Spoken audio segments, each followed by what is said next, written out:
there isn't a better place to start than the transfer of Hugo Ekitike, because Liverpool agreed a deal with Eintracht Frankfurt for an initial fee of £69 million. Then there's a few add-ons on top of that. But it looks like a medical's been booked and the medical's going to take place. And I wanted to start off by asking you, if everything goes to plan with the medical, would the plan to then be integrate Ekitike into the team for the weekend's game against AC Milan? And would you maybe see him in the starting 11 as well? Yeah, I think there's every chance. So, I mean, in terms of the plan for him is to undergo his medical as we speak today on the Tuesday. And then after that, later in the week, it was put to me that he would maybe fly out to be part of the Asia tour.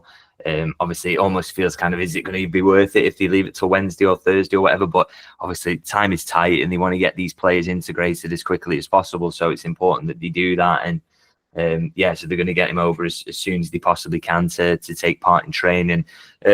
As for the AC Milan game, I mean, he's had a full pre-season so far. He's been fit and he's been working with Eintracht Frankfurt, so he should be in decent shape. And maybe not one where he comes into the starting 11, but I imagine they would like to get him some minutes because any opportunity he gets to kind of play with his teammates, get a little bit more of an understanding of how certain players want to pass, how they want to move.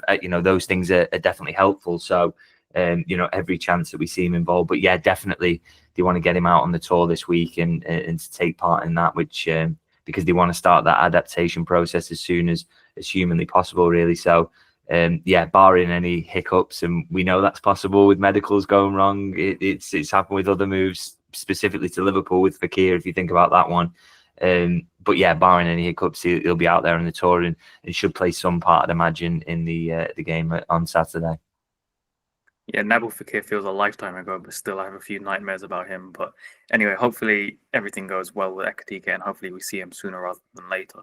But for the upcoming Premier League season, I wanted to then ask you about, what do you think constitutes a successful season for him? Because we obviously have the negative experiences with Darwin Nunez where he doesn't quite live up to the expectations that we have on him, because he obviously comes in for a then record fee for Liverpool. But I've seen people say that maybe 20 league goals would be what the price for Ekitike demands, but then again, how many strikers actually get 20 league goals? So would maybe a figure of 10 to 15 be much more acceptable for him, especially if we think he's going to do that facilitator role for the wide players as well? Well, I think that's the key word, isn't it? It's the one that Arne Slot used, is that he wants his central forward to yes, be able to finish chances and take them and get chances, which is not something that always happened with the centre forward last season for Liverpool, in terms of getting chances.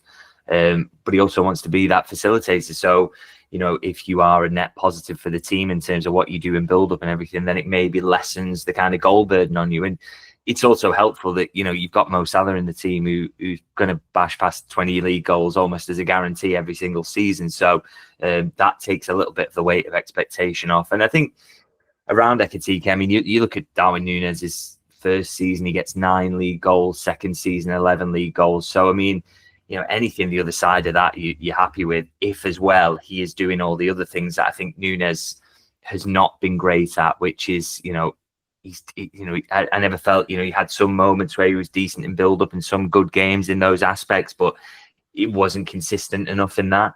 Whereas if Ekitike does that and he is better involved in build up and he looks more comfortable in that aspect, then you maybe take fewer goals. But he's capable. He's capable of going to 10, 15 goals.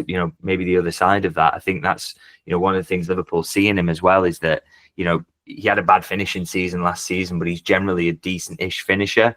If he runs at level to his expected goals and he continues in terms of shot getting at the rate that he does in the Bundesliga, then, or even close to that, he should get a hatful of chances and the opportunity to put those away. So, I think if he can, your ideal situation, I suppose, is if Salah's still going to be the main goal threat, and I see no reason for Liverpool to move away from that, and you're going to get Wirtz chipping in, you're going to get Gakpo and Diaz, or maybe someone who replaces Diaz if there's change there, chipping in with kind of 10 goals, 10 league goals themselves.